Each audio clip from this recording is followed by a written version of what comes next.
Mercado, que además es muy especial porque lo hacemos con la sección Getafe Negro y Fantástico, que iniciamos con cierta discreción el año pasado, pero que este año vamos a consolidar y además lo vamos a hacer por todo lo alto porque viene apadrinada por dos grandes personalidades.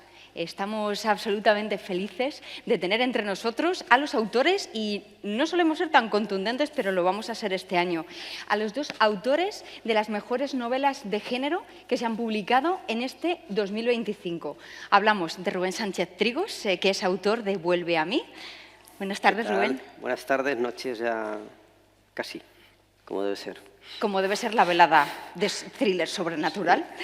Y bienvenido de una manera especial a Thomas Oldjubelt, autor de la novela Oráculo, y que es nuestro autor internacional sobre el que todos los ojos del mundo del terror están ahora mismo puestos. Muchas gracias, Thomas, por venir a este Espacio Mercado. Thank you very much for having me. I appreciate being here. Le agradecemos, ha hecho un largo trayecto para estar entre nosotros, ha hecho un gran esfuerzo porque además lleva haciendo interlocución con sus lectores, con sus muchísimos lectores, porque claro, todos queremos a Thomas. Entonces, es un placer, de verdad, y un orgullo, un lujo, y estamos muy agradecidos de que esté con nosotros. Os recordamos también y aprovechamos que en redes sociales estamos con el hashtag almohadilla la 18 de GN, porque estamos celebrando en el festival nuestra mayoría de edad. Y también os recordamos que las novelas de Thomas y también de Rubén Sánchez Trigos están a la venta con nuestra librería favorita, que es la librería Lobo Flaco, y luego tendremos oportunidad de tener la firmita de nuestros dos autores. Dicho lo cual, también, antes de que concluya el coloquio, habrá por ahí un micrófono paseando por si alguien quiere hacer alguna pregunta, algún comentario, alguna reflexión, pues también lo iremos pasando un poquito para que sea posible esa participación activa.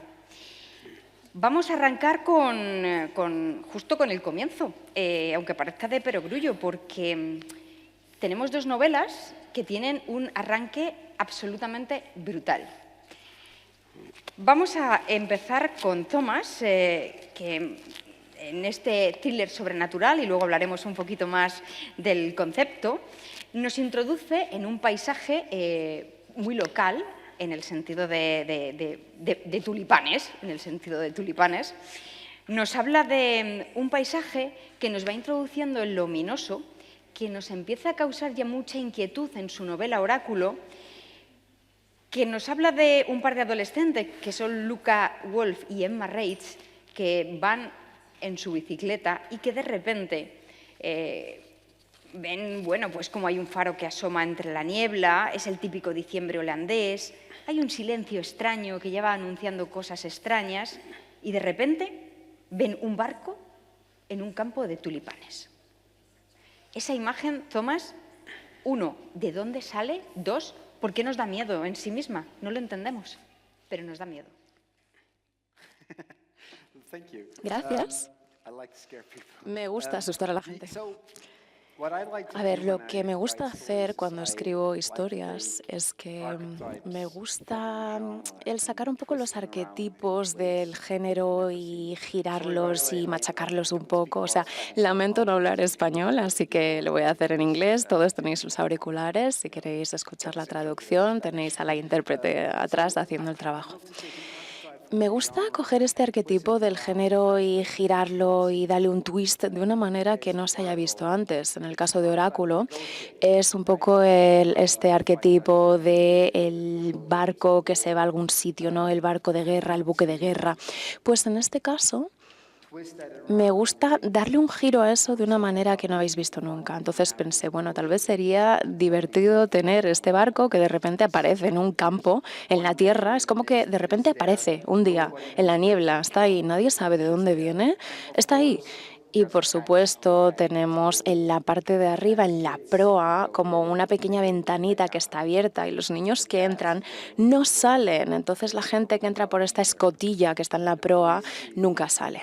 Y la policía que viene a buscarlos tampoco sale de esa escotilla por la que ha entrado. Entonces ya dicen a la gente, bueno, pues no entréis, ¿vale? Y es algo muy importante en el libro. Y luego hay una campana infernal, por si esto fuera poco, que resuena de repente dentro del barco, no lo tenemos claro, pero nos resuena a nosotros también en la cabeza. Todo eso sucede además en muy poquitas páginas. No, es un libro muy rápido, con un ritmo bastante acelerado. Oráculo es la tercera novela que sale en España. La escribí después de Eco, que es un poco más horror psicológico y llega como muy profundo, hay un estudio muy profundo del comportamiento de los personajes. Con Oráculo lo escribí en los primeros meses de la pandemia del COVID, en este encierro en casa, y lo único que quería hacer era divertirme, quería escribir una historia con acción. Entonces, si Eco es esa posesión psicológica que tengo, pues esta es un poco más como un horror guay, un horror divertido. O sea, hay muchas cosas que pasan, pero muy rápido. Ocurre un fenómeno semejante en la novela Vuelve a mí, de Rubén Sánchez Trigos. De hecho, alude al adjetivo silente. Es decir, todo empieza de una manera silente en un hospital, pero también tiene un arranque como muy sobrecogedor en muy poquitas páginas. Es lo que tiene el thriller, supongo. Ya. Bueno, gracias por invitarme, por invitarme a Café Negro y por invitarme con Tomás, que es uno de los autores con los que yo más me identifico como autor y como lector, que son las dos cosas que uno tiene que ser para dedicarse a esto, ¿no? Y sí, es verdad que yo creo que hay algo con el thriller sobrenatural que nos obliga a los autores de una manera que estamos encantados de estar obligados a arrancar como marcando un tono, ¿no? Es abrir la puerta de la casa en la que va a entrar el lector y decirle: mira cómo he decorado esto. Es un poco eso, ¿no? Esta va a ser la fiesta y esta es mi decoración. Y Vuelve a mí, tiene un comienzo bastante creepy, que yo a toro pasado no sé, sí sé por qué me atreví a escribirlo, lo que no sé es por qué me atreví a publicarlo. Que empieza con la muerte de una niña, de un bebé, una niña que nace, una recién nacida, ¿no? Y sí es verdad que marca un tono en atmósfera, pero marca también un tema que es el tema que va a recorrer toda la novela, que es el de la muerte y la resurrección. Entonces yo quería empezar con una muerte y con una resurrección de la novela, y no sabía cómo. Entonces tomé una decisión que es, sabía que tenía una protagonista, que es Silvia, la protagonista de la novela, que va a descubrir durante la novela que tiene el don de resucitar a los muertos. Sabía que ella iba a ser, en un momento determinado del proceso, dije, va a ser ella quien cuente la historia. Y entonces pensé, vale, si va a ser ella quien cuente la historia, y yo he decidido que las personas que nacen con el don de resucitar a los muertos, la primera señal es que ellos mismos nacen muertos como bebés y resucitan, voy a dar un salto de fe y voy a empezar haciendo que la propia protagonista cuente su propia muerte de bebé. Entonces es un bebé que cuenta en primera persona cómo su padre la saca del congelador. Y ya digo, yo creo que hay cosas en el género que son para los autores profundamente irracionales, si no, no las escribiríamos. Es decir, hay un momento donde el género necesita no ser muy repensado y necesita una cierta naturalidad. Si no, estoy seguro, es que la mitad de las escenas que pensamos haciendo la compra, al llegar a casa las descartaríamos. Y los arranques tienen que ser, para mí, entran dentro de esa categoría, de las cosas que si las piensas dos veces no las escribes.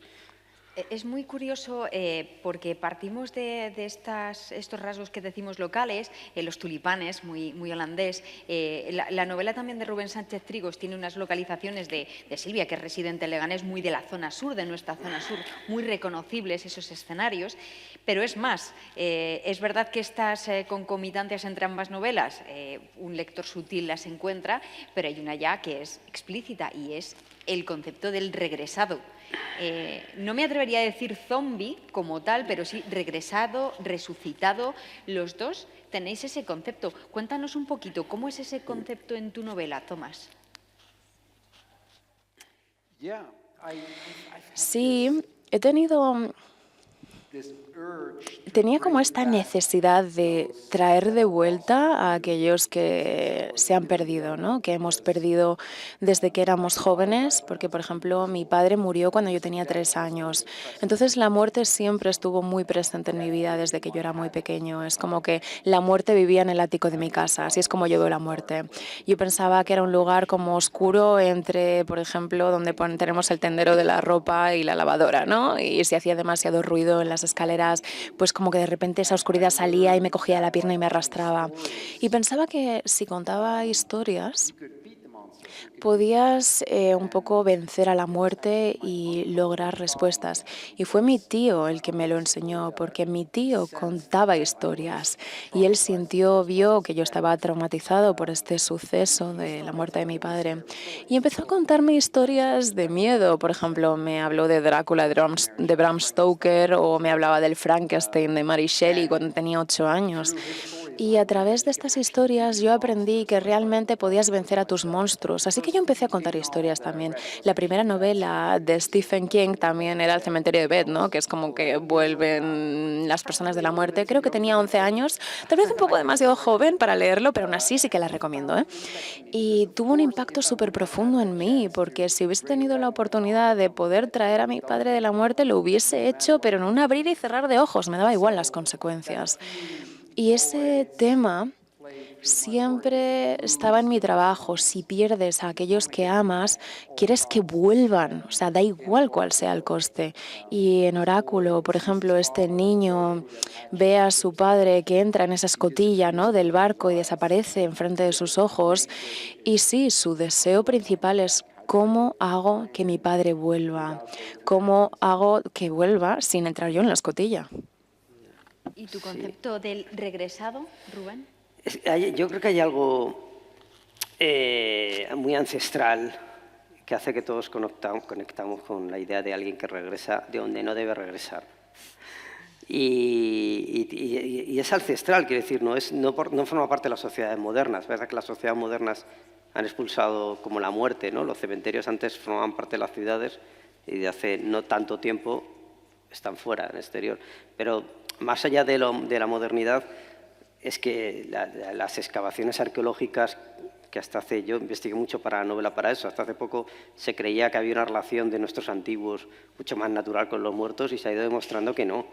Nuestros antiguos temían, veneraban a sus muertos, pero los temían exactamente igual que nosotros, ¿no? O sea, yo te echo mucho de menos, pero quédate allá donde hayas ido.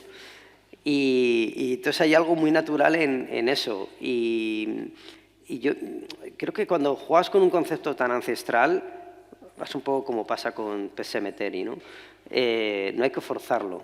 Es decir, hay algo que rueda solo, ¿no? Es decir, en Vuelva a mí había un momento donde tenía que plantearme la muerte de un perro, que luego va a regresar. Y pensé, estoy copiando a King. No puedo copiar, no podemos copiar. O sea, aunque lo hacemos todos, ¿no? Pero no puedo hacerlo conscientemente, copiar aquí.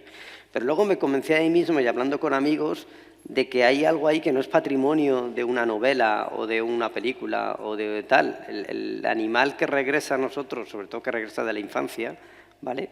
Creo que es algo con lo que nacemos, forma parte del ADN con el que nacemos y es el ADN del orden natural de las cosas. De alguna manera todos entendemos que hay un orden natural y cuando algo para mí el horror y lo sobrenatural tiene que ver no con lo que nos amenaza, sino con lo que viola lo que debería ser así, con lo que viola el orden natural de las cosas. Cuando algo no es natural, da igual que no sea amenazante, no es natural. Y el regresado entra en esa categoría, creo. Hay una cosa curiosa en uno de los pasajes de la novela de Rubén, o al menos que yo no me había planteado nunca, que es la situación en la que vuelve a ser revivido de alguna manera y ¿dónde lo metes? ¿No? No, porque ¿dónde lo colocas? En tu casa y además, y esto también aparece un poco mucho en la novela de Thomas, estás esperando a ver qué va a hacer. porque tranquilidad no te transmite. Es decir, sabes que es como una especie de agresivo pasivo que tienes ahí sentado y no sabes en qué momento va a saltar, ¿no? Esta tensión, ¿cómo la maneja uno cuando narra? Es complicado, ¿no? Es complicado, sí. Claro, me refiero, ¿hasta dónde sostienes? Porque llega un punto en que a lo mejor si te pasas un poco de frenada, pues ya pierdes tensión, ¿no? Creo que cuando hablamos de lo sobrenatural, y no solo como género, sino como experiencia, es decir, por ejemplo, cuando... Voy a decir una cosa, y espero que nadie salga corriendo, porque creo que todos lo hemos hecho, ¿no? Pero cuando yo jugaba con mis amigos de niño, algo parecido a la Ouija, o bromeamos con eso, ¿no? Lo importante no era que pasara algo, sino la expectativa de que pasara algo. Nunca pasaba nada. En realidad nunca pasaba nada, ¿no? Y creo que cuando juegas con lo sobrenatural es uno de los pocos géneros y de las pocas experiencias que te permite retrasar mucho que pase algo o que no pase nada. Es decir, pasa con los videojuegos. Cuando yo juego a Silent Hill, te permite estar horas jugando sin que pase nada. Hay una atmósfera, hay una expectativa. Y creo que eso es patrimonio de este género. Y, o sea, quiere decir que hay algo que ya nos viene dado, de alguna manera.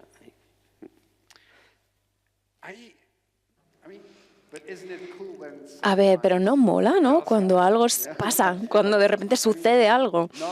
No en la vida real, evidentemente. O sea, hay momentos en la vida real donde me sucedieron cosas malas y dije, vale, sí, ojalá esto no me hubiese sucedido. Pero cuando escribo una historia, me pongo a mí mismo en la piel del personaje y me pregunto a mí mismo, ¿qué me asustaría? ¿Cómo reaccionaría yo a este peligro, a esta sugerencia o a esta anticipación, a este sentimiento? Y eso es básicamente lo único que podemos decir sobre la técnica de crear tensión y suspense, es el imaginar cómo tú reaccionarías en cierta situación. O sea, se nos pregunta esto como escritores de thriller, de horror, ¿no? ¿Cómo mantienes el suspense? ¿Cómo creas la tensión? Realmente nunca sabes cómo hacerlo, cómo encajarlo, cómo probar. O sea, básicamente solo te puedes imaginar a ti mismo en esa situación y asustarte a ti mismo, porque todos hemos estado en situaciones en las que nos hemos asustado, sea de una amenaza real o perder a alguien que amas o cualquier cosa que te suceda en la vida real. A veces la vida pues te abre la puerta y algo detrás horrible te está esperando detrás de esa puerta. Y todas esas situaciones en las que algo ha sucedido, como escritor pues coges una agendita y tomas notas para acordarte de lo que has sentido, ¿no? O sea, como niño, yo tenía 8 años y tenemos en los Países Bajos o en Holanda tenemos esta tradición de que vas de puerta a puerta vendiendo sellitos para la caridad. Cuando eres niño tienes esos sellitos y los vendes, ¿no? O sea, quieres venderlo y esto va a una ONG. Entonces, como niño, llamas al timbre de personas desconocidas, que claro, ahora que lo pienso realmente da miedo, ¿no? Pero cuando eres un niño ni te lo planteas, es algo que haces en vacaciones. Entonces yo iba, tocaba el timbre, vendía mis sellitos y me lo pasaba súper bien. Pero hubo un día que le di a un timbre, se me abrió la puerta y había una mujer detrás que llevaba como una bata de noche, toda cubierta de sangre, desde la cara hasta abajo de la bata o el camisón. No sabía qué es lo que había pasado, si había tenido un accidente o si estaba súper enferma o si era un caso de violencia, ¿no? Violencia doméstica. Probablemente esperaba que fuese el doctor, que llegase, ¿no? El médico, pero era yo, un niño de 8 años vendiéndole sellitos. Y claro, no dije nada porque estaba totalmente paralizada en esa situación. Y ella tampoco dijo nada, entonces fue una situación súper rara. Pero no podía correr porque mi madre me educó mucho, ¿no? Entonces no me dejaba lo de salir corriendo y gritar, ¿no? Y entonces en ese momento levé la voz y dije, no creo que te estés sintiendo muy bien hoy, vuelvo mañana. Y ahí sí que corrí. Entonces me fui corriendo, me fui a casa. Y no le conté esto a mi madre porque, claro, las cosas que te dan miedo, que te suceden cuando eres niño, no se las cuentas a mamá. pero esa noche la veía en los pies de mi cama y la noche siguiente la volví a ver y de nuevo, en cada sueño, en cada pesadilla, esta mujer del camisón volvía y así es como las cosas que dan miedo te siguen. Entonces a día de hoy, cuando se te abre una puerta y te da miedo lo que está detrás, pues tú esperas atravesar esos momentos, ¿no? Y si vives para contarlo, pues escribes sobre ello y así es como lo hacemos. Lo que queda claro es que Tomás es un grandísimo contador de historias porque yo estoy aterrada. Creo que está todo el mundo. Good. Bueno, vamos a reponernos un poco con la historia. Claro, es muy curioso porque es cierto que siempre que hay thriller, y en el sobrenatural entendemos que más, siempre esperamos que haya un poquito de leyenda urbana, ¿no? ¿Hay leyenda urbana real o hay leyenda urbana que pretendéis acuñar? ¿Están basadas vuestras historias en alguna leyenda urbana? Sí, sin duda. No necesariamente leyendas urbanas reales, pero un poco más arquetipos del género. Bueno, a ver, escribí una novela que se llama Hex, que tiene el mismo título en español, que es como un cuento de brujas, que estaba basado en una leyenda holandesa en un pueblo en los años 17 más o menos, en el siglo XVII-XVIII, donde acusaron a muchas mujeres de brujerías, que decían que tenían tratos con el demonio y las colgaban. Y claro, yo imaginaba eso y decía, ¿qué hubiese pasado si en uno de esos casos realmente hubiese sido real y estuviese aquí y estuviese todavía como embrujando y aterrorizando a las personas de este pueblo a día de hoy, ¿no? En la vida contemporánea? Y así es como configuro mis historias. Me imagino situaciones basadas en arquetipos o en leyendas y después las pongo en nuestra sociedad del día de hoy, con nuestra tecnología, con nuestra manera moderna de vivir y pensar cómo la gente reaccionaría a esto. Ahí, yo cuando estaba investigando, no para Vuelva a mí, sino para la tesis doctoral que dio pie a Vuelva a mí, donde investigué un poco la historia del muerto viviente a lo largo de los tiempos, de repente hubo un momento donde me di cuenta de que se repetía un patrón desde los Babilonia hasta antes de ayer, ¿no? Y era la idea de, no sé si llamarlo leyenda urbana, pero todas las culturas tenían una figura que era capaz de controlar a los muertos, todas. Me digo que sea Egipto, Babilonia, da igual. Es que todas las culturas repetían un patrón. Y llegó un momento donde dije, tengo que coger este patrón y utilizarlo, ¿no? Y entonces inventé a los levantadores, ¿no? Dije, bueno, ¿y si a lo largo de la historia ha habido gente capaz de resucitar a los muertos, pero como se han repartido tanto en el tiempo, nunca hemos sido capaces de relacionarlos? Y en un momento dado... Perdón, inciso, hay algo peor que un zombi, nos hemos enterado con él, que son los levantadores. Los levantadores, de que es la gente que levanta a los muertos y los utiliza, y no para bien. No. Necesariamente. Y entonces, en un momento dado, fantaseé un poco con ello, ¿no? Dije, porque el terror nos proporciona ese lugar seguro para fantasear con la amenaza, ¿no? Dije, ¿y si estoy descubriendo algo secreto? Una especie de conspiración secreta. ¿Y si realmente me estoy acercando a la verdad, ¿no? Y me divertía mucho fantasear con eso. Pero bueno, la fantasía es una manera que tenemos de autoprotegernos cuando estamos escribiendo, ¿no? Porque realmente yo en mi novela juego a que eso es real. En mi novela planteo la posibilidad de que realmente siempre hayan existido personas capaces de evitar a los muertos, y en los tiempos modernos hay una corporación que se dedica a captarlas para sacar dinero de ellas, ¿no? Con lo cual pensé, hay un momento donde la leyenda urbana deja de ser leyenda urbana y se convierte en realidad, que es cuando entra el capitalismo. Cuando algo es capaz de capitalizar y sacar dinero de una leyenda urbana, ya podemos dejar de hablar de leyenda urbana. Esto es la realidad y vivimos rodeados de ejemplos de esto, es decir, a nuestro alrededor. Ahora es Halloween. Halloween está lleno de estos ejemplos, ¿no? Esta temporada. Y justo este es el punto de inflexión, además, por el que estos dos autores representan al máximo este Getafe negro y fantástico, donde lo sobrenatural de repente da pie al thriller. hay una parte muy marcada en vuestras novelas de lo sobrenatural y el thriller, donde los vivos acaban siendo peor que todo el terror sobrenatural. Y entonces hablamos pues de corrupción, de conspiración en el caso de la novela de Rubén, y en el caso de la novela de Thomas hablamos de una suerte de servicios secretos dentro de los servicios secretos.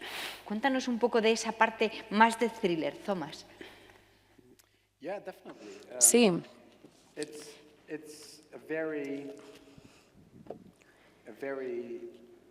Dan Browny kind of Es como un poco Dan Brown estilo terror, si lo ponemos de esa manera, ¿no? O sea, estás hablando, este servicio secreto, dentro del servicio secreto tenemos ahí ese tipo de intriga, es un poco elemento de thriller típico, pero le intenté dar el girito del que mencionaba yo antes para hacerlo un poco más fresco y original. Yo pensé que si tenías algo, o sea, algo en el mundo que finalmente se demuestra que es supernatural, ¿no? Por ejemplo, aquí tenemos este barco que aparece en medio de un campo y quien entra desaparece, no vuelve, se esfuma, no sabemos a dónde van, pues metes un dron, no vuelve, metes un perro, no vuelve, o sea, nada vuelve de lo que entra en el barco. Entonces, ¿qué haría la gente? La gente lo explotaría. Entonces hay todo tipo de gobiernos con una intención oscura. Por ejemplo, tenemos estos servicios secretos que existen en los Países Bajos. Entonces ahí pensé, ¿quién se beneficiaría de hacer las personas desaparecer sin dejar rastro? Puedo pensar en un par de países. Así que hay una historia paralela en este sentido que, bueno, la inspiración pues me llegó del asesinato del periodista. A ver, se me ha ido el nombre. Un periodista del The Guardian que lo mataron los saudíes. Sí, es justo ese. Entonces, es como hay un giro que me inspira a eso, ¿no? Como el silencio en oposición a las voces, ¿no? Perdura, es en plan, lo tiramos aquí y nunca aparece. Tiramos a alguien a una zanja y nunca se habla de esta persona. Entonces, toda esta intriga está aquí, excepto con ese pequeño girito, ese twist, ¿no? De lo supernatural. Espero que tenga sentido lo que he dicho. Totalmente. Nos sigue dando mucho miedo. Sí. Y a ti, Rubén, te da miedo también esa parte, entiendo, más real, que llega un punto en que tus aspectos sobrenaturales comienzan a avanzar con ciertos sesgos reales que al final dices, madre mía, vamos a acabar con un realismo sucio. Hay una cosa que tiene el thriller como género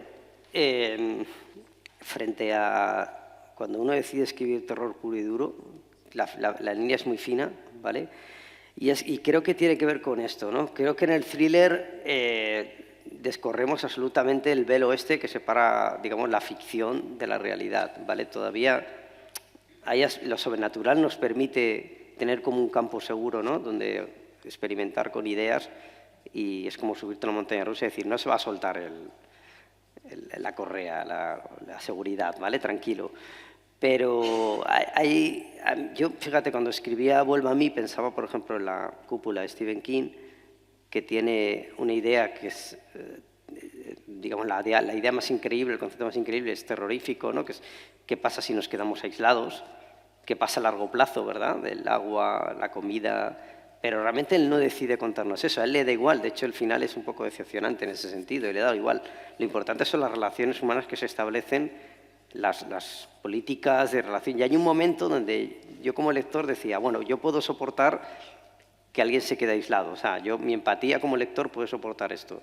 Lo que no puedo soportar, y lo leía casi en diagonal, era ciertas escenas en las que, por ejemplo, el concejal corrupto del pueblo mataba a gente para que esta gente no cuestionara su poder dentro del nuevo status quo que se haya montado dentro de la cúpula. Eso me refiero, cuando lo tienes al otro lado de la puerta, es cuando estamos en un terreno ya mucho más descarnado.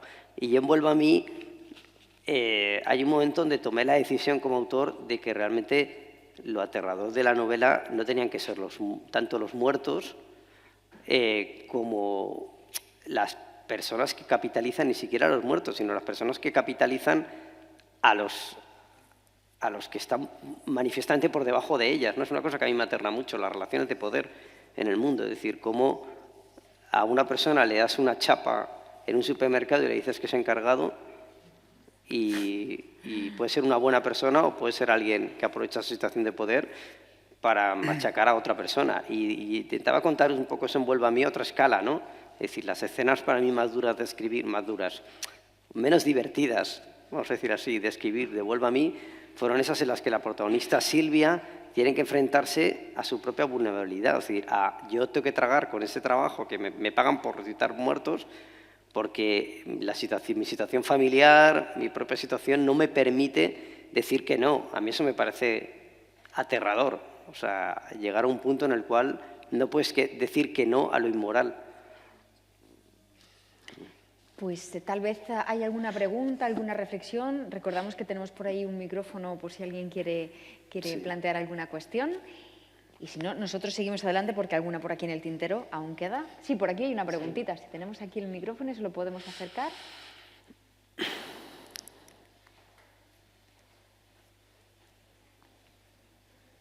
Aquí, delante, Carmela.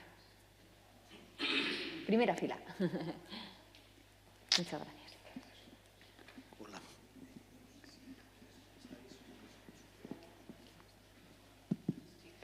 Soy yo, que estoy sin voz. Qué gusto teneros a los dos aquí a la vez. Qué magnífico. Y es verdad, los dos más altos de lo que tenemos en el panorama de aquí y de fuera. Estáis yendo cada vez, es verdad, hay más espacio en las novelas, seguro avanzáis, cada vez hay más espacio a lo social, a lo real. ¿Llegará un momento en breve en que desaparecerá el terror más clásico en lo que vais a escribir? Es decir, ¿se irá difuminando porque supuestamente vais perdiendo al niño o porque el terror es un nicho complicado de mantener? Qué grandísima pregunta. Qué grandísima, es la gran pregunta, ¿eh? Gracias. Sí, yo no sé, Tomás, yo no sé si quiero preguntármelo.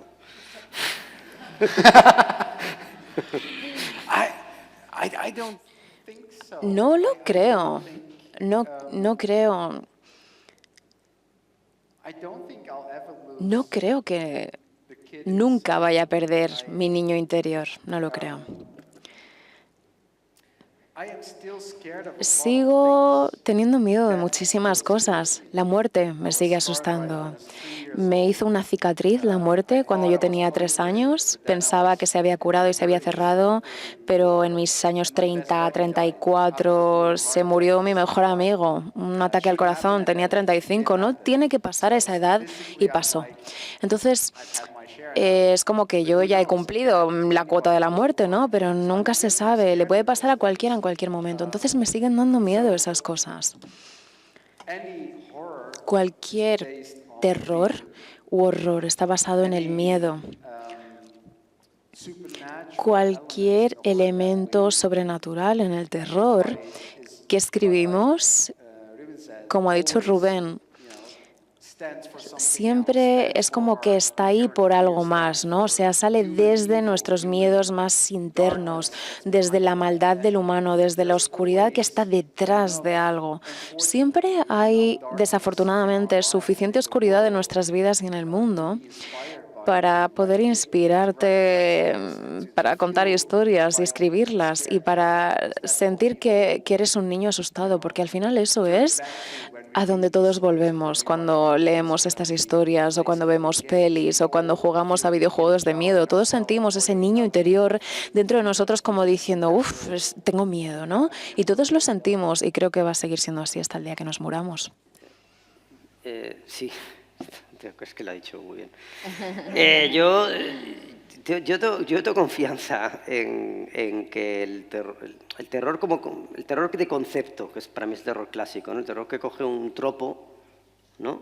Y parte de él para hacer algo nuevo, pero parte del tropo, ¿no? Yo tengo confianza en que se mantenga su poder de actualización, entre otras cosas porque hay autores como Tomás que lo hacen, es decir, que lo hacen muy bien. Es decir, que tienes una montaña embrujada, un barco que aparece donde no debe y en el que la gente le pasan cosas cuando entra. O sea, es un concepto muy fáciles de lanzar y creo que eso no va a morir nunca. Y yo soy defensor de eso, ¿vale? Lo que yo creo es que la realidad es triste decirlo, pero es una buena aliada. Vivimos tiempos, para mí, absolutamente que nos nutren a los que escribimos de estas cosas. Ojalá no fuera así, pero nos nutren, porque vivimos tiempos absolutamente individualistas, descarnados, donde nadie sabemos a dónde vamos, ni como país, ni como mundo, ni como personas. Y eso es un buen campo de pruebas para el terror. Entonces necesitamos imágenes que traduzcan eso, conceptos que traduzcan eso. Así que yo creo que esa manera de entender lo sobrenatural no va a desaparecer porque llevaba toda la vida reinventándose. Es decir, la casa encantada, hasta que alguien la reinvente, ahora mismo está puesta a dormir. Es un tropo que hemos puesto a dormir. Pero tenemos una montaña encantada, o tenemos un barco, o tenemos... yo en mi segunda novela hice un pasaje del terror infantil hecho por niños, donde la gente entraba y no salía. No sé si es original, pero es algo que bebe de cosas que se han hecho porque resuenan dentro de nosotros. Los conceptos estos donde alguien entra y desaparece, por ejemplo, resuenan dentro de nosotros. Entonces yo creo que yo soy optimista. Soy optimista porque soy pesimista. Es decir, soy optimista con el género porque soy pesimista con el mundo. En relación a este Quieres poner buenas vibras, ¿no? Para que la gente se vaya a casa contenta. En este perder o no al niño, lo cierto es que ambos utilizáis adolescentes de personaje. No sé si también es una manera de blindar una mirada. Es una mirada adolescente, en ese sentido de algo muy visceral, ¿no? Cómo se vive la trama de estas novelas, ¿o no?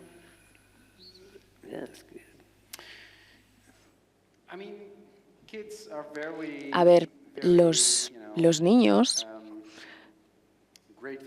son personajes como muy agradecidos, ¿no? O sea, tener niños asustándose en el terror, en la ficción, son como las víctimas ideales para este tipo de historias, digamos, porque creen, no se cuestionan lo que están viendo, lo que escuchan o lo que sienten, no cuestionan sus percepciones de la realidad. Si nosotros vemos un fantasma, algo sobrenatural, pues ni siquiera lo reconoceremos como tal, porque no creemos en ello. Un niño lo hace. Y por lo tanto, están como mejor equipados para lidiar con eso también, diría. Y volvemos a este tema, ¿no? Esa sensación de ese niño interior que sigue atrapado dentro de nosotros. Así que nos identificamos con los niños en este tipo de historias. O sea, a ver, escribo historias sobre adultos también. O sea, en todos mis libros hay un montón de personajes, tenemos personajes adultos, porque también tenemos miedo. Tal vez tenemos más miedo incluso que los niños, porque estamos menos equipados para lidiar con esos terrores. Sí, tiene sentido. Sí, yo estoy intentando dejar a los adolescentes, porque son una parte muy importante de mi obra, pero no estoy teniendo mucho éxito. La novela que estoy escribiendo ahora trata de unos cuarentones que se vuelven a reunir por una cosa terrible que hicieron cuando eran adolescentes y que les persigue, que todavía les persigue, ¿no? Y no tienen más remedio que volver a reunirse. Pero hay algo ahí en la mirada adolescente. Se suele decir que nuestros miedos más ancestrales comienzan en la infancia. Yo no estoy muy seguro. Yo creo que en la infancia tenemos armas, tenemos herramientas para enfrentar al monstruo del armario. Pero esas no las tenemos cuando somos adolescentes. Creo que cuando somos adolescentes las perdemos. Y creo que por eso la adolescencia es un espacio liminal donde uno no termina de ser nada, no es niño, no es adulto, no es responsable, pero tampoco es irresponsable, no es sexualmente maduro, pero la vida te pide que pruebes, no eres nada, o sea, todavía no eres nada, ¿no? Entonces ese espacio liminal creo que de alguna manera nos define para el resto de nuestra vida y por eso creo que la mirada adolescente, creo que a lo largo de la ficción sobrenatural ha funcionado mejor que la mirada infantil.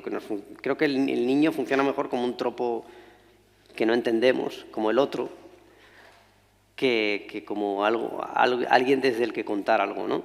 Y sin embargo, en el adolescente hay algo ahí con el que enseguida conectamos, ¿no? Y creo que no sé, voy a decir algo que igual es muy... No todo el mundo está de acuerdo, ¿no?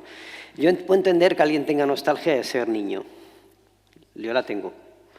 Me cuesta entender que alguien tenga nostalgia de ser adolescente. Es decir, yo siempre pienso que si tienes nostalgia de ser adolescente, es que se lo hiciste pasar mal a alguien. Eras tú el que se lo hizo pasar mal a alguien en la adolescencia, porque es una edad terrible.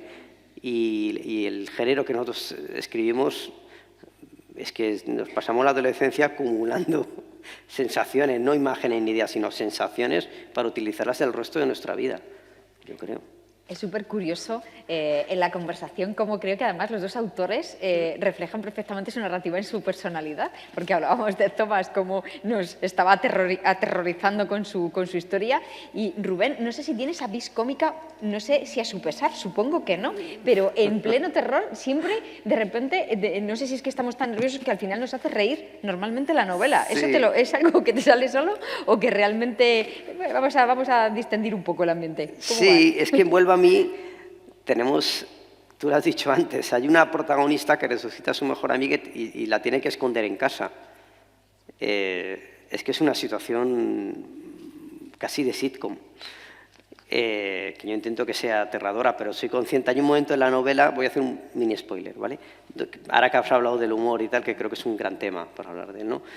Porque la novela de Tomás está muy soterradamente un humor muy irónico y con cierta bilis, vamos a decir así. Pero hay un momento en Vuelve a mí donde, a ver cómo cuento esto sin que estropearle a nadie el libro. Bueno, hay un momento donde un protagonista, ¿vale?, uno de los personajes de la novela, tiene que vestir a una muerta, resucitada, tiene que cambiarla de ropa, ¿vale? Y entre los dos, entre el protagonista y la amiga, dice, ayúdame y tal. Y entonces hay un momento donde lo único que tienen es la ropa de la madre de él que murió. La única ropa femenina que hay en casa, entonces tiene que vestir a la muerta con la ropa de su madre. Yo estaba escribiendo eso y yo decía, para, porque esto, que hay unas implicaciones. Es decir, que a nadie se le van a escapar, ¿no? Y entonces la mejor manera de hacer eso es devolverle la pelota al lector. Decir, vale, no voy a ocultar, voy a intentar sacarte una mini sonrisa porque tú y yo sabemos lo que está pasando. Los protagonistas lo saben, con lo cual no vamos a fingir que no está pasando, ¿no? Vamos a reírnos durante una línea de esto. Y hay un momento donde el personaje, la protagonista le dice, sal fuera. Y entonces, mientras la viste y el personaje entra y se encuentra a una muerta viviente vestida con la ropa de su difunta madre. Y yo dije, no puedo fingir que aquí hay un humor negro. O sea, no puedo fingir porque si no el lector va a ir por delante de mí. Así que le ayudé al lector.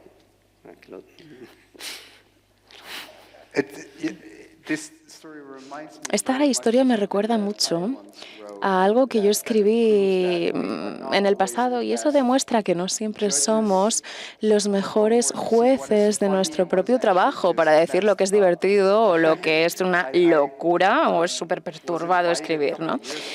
Me invitaron, a ver, en los Países Bajos tenemos una tradición de que en junio, cada junio, las librerías intentan promover el crimen, la novela negra. O sea, no tenemos tradición de la novela negra, solamente es más tema detective, novela policíaca, como bastante aburrida, bastante sosa, si puedo decir eso. Y me invitaron a mí a escribir como el libro representante, ¿no?, de ese año. Entonces se invita a un autor, entonces se imprimen 3.500, 4.000 copias, es como una pequeña novela, ¿no? Y todo el mundo que va lo recibe, es el libro de regalo que reciben los asistentes. Y me pidieron a mí que lo hiciese.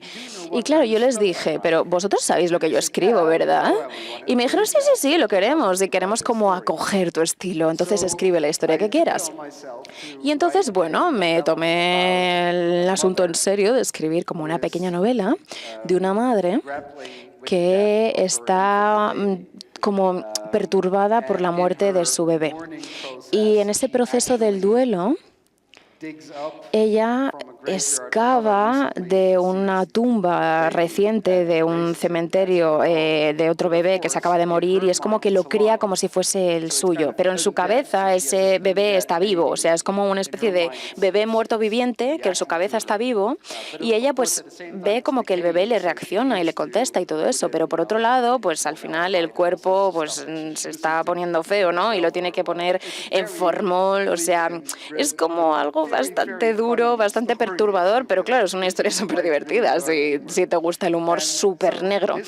Y esto se imprimió no sé, como imprimieron al final 30.000 copias en los Países Bajos y todo el mundo que fue al festival pues lo recibió. También compraban la novela de Stephen King, pero pues no sé, de repente si compraban romance o novela juvenil o lo que sea, se le daba como regalo este libro, ¿no? Y todo el mundo leía la historia de ese bebé que lo metían en formol, que lo vestían, que era un cadáver, que se estaba poniendo malo, o sea, entonces sí, me hace gracia. La verdad es que mucha gente se quedó en shock. Yo pensé que era súper divertido, pero la gente estaba en plan, ¿qué? ¿Estás bien de la cabeza? Y así es como la novela negra holandesa dejó de ser aburrida. Sí. Yes. ¿Tenemos tiempo de alguna preguntita más? Tenemos por ahí un micrófono. Dando vueltas. Y si no, un último apunte de algo muy interesante porque no podríamos dejarles escapar sin que nos hablen de lo cíclico en sus novelas. Hay un eterno retorno al mal, al mal, no sé, a lo ancestral. Ese eterno retorno, habladnos un poquito de un ciclo que parece que constantemente hace, no sé si el mundo, Yo creo que el gran tema del terror, no ya como género, sino como experiencia, es decir, de entrar en un pasaje del terror, de jugar con tus amigos, apagar las luces y asustarse, o de leer un buen libro, no es tanto la muerte ni nada, es lo inevitable. Y eso tiene que ver con lo cíclico, con lo que siempre va a estar ahí, va a volver, ¿no? Creo que lo que al final nos termina asustando de una buena historia de terror, lo que nos asusta de Lovecraft y de todo el horror cósmico, ¿no? que está en la última novela de Thomas, por ejemplo, creo, es la idea de no puedes evitar esto, puedes intentar hacer lo posible para que esto afecte a tus seres queridos lo menos posible o puedes intentar retrasar algo, pero hay algo ahí y tiene que ver con la locura, tiene que ver, sí, la muerte es inevitable, por supuesto, pero con la falta de control, con la ausencia absoluta de control. Y ahí lo cíclico, o sea, hay algo ahí que me parece maravilloso en dar la razón a nuestros antiguos. De alguna manera estas historias, dice, vale, hay algo que nuestros antiguos se decían y que termina volviendo y que de una forma que es casi como si nos dice, ¿veis? Os lo dijimos. Era así, ¿no? Y a mí me encantan esas historias. Creo que hay el resurgir del folk horror que estamos viviendo, creo que tiene que ver con esto también, ¿no? Con una cierta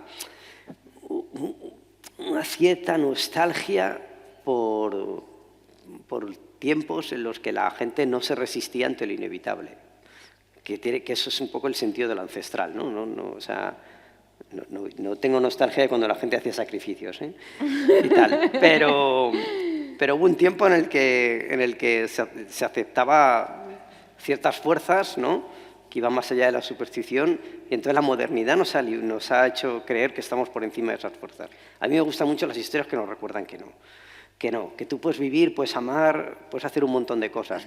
Lo que no puedes hacer es huir de ciertas cosas que están predeterminadas por el hecho de ser seres humanos.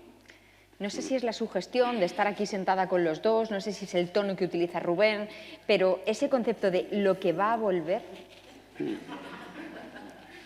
yo estoy absolutamente sobrecogida. Estamos a 2 semanas Cuéntanos más cosas, de Halloween, ¿eh? Estamos a 2 semanas de Halloween, de San Helen, y sabes que es la noche en la que todo vuelve. ¿Sabes? Tomás, dinos algo ya de colofón. La historia se repite. Y una de las cosas que más me gusta de Oráculo es que es todo lo que has dicho que es.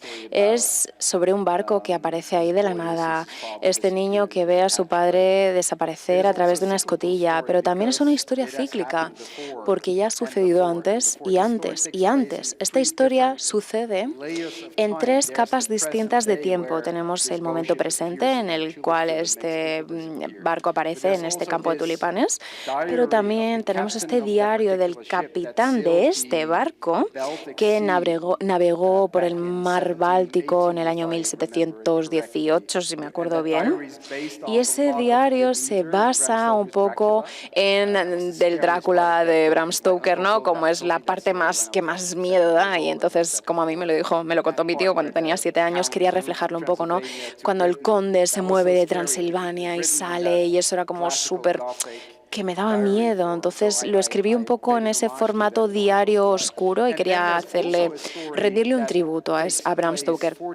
Y también hay algo que sucede hace 40.000 años cuando el mar del norte, cuando Reino Unido y los Países Bajos todavía estaban juntos, ¿no? Donde teníamos a los mamuts, un montón de personas, o sea, que no había personas, perdón, pero tenemos un poco esa idea de tener miedo al mar cuando recién está empezando la historia de los seres humanos. Y a día de hoy, si te imaginas un mamut gigantesco en el mar, es como una especie de, como un dios en estas patas tan gordas que tienen, ¿no? Y como hay como una figura supernatural. Y esto es un poco de rendir un tributo a esta historia que se repite. Son como estas historias que nos dan miedo, que vuelven, pero con formas distintas. Pues historias que vuelven con formas distintas. Qué lujo, qué gozada haberos tenido aquí a los dos, Rubén, Tomás. Nos encanta que nos aterroricéis, brindamos porque nos sigáis aterrorizando muchísimos más años, porque nos sigamos reuniendo aquí, y también daros las gracias por tratarnos a todos como lectores inteligentes. Muchísimas gracias por vuestra generosidad y por este rato inolvidable. Muchas gracias a los dos. Gracias a vosotros. Gracias.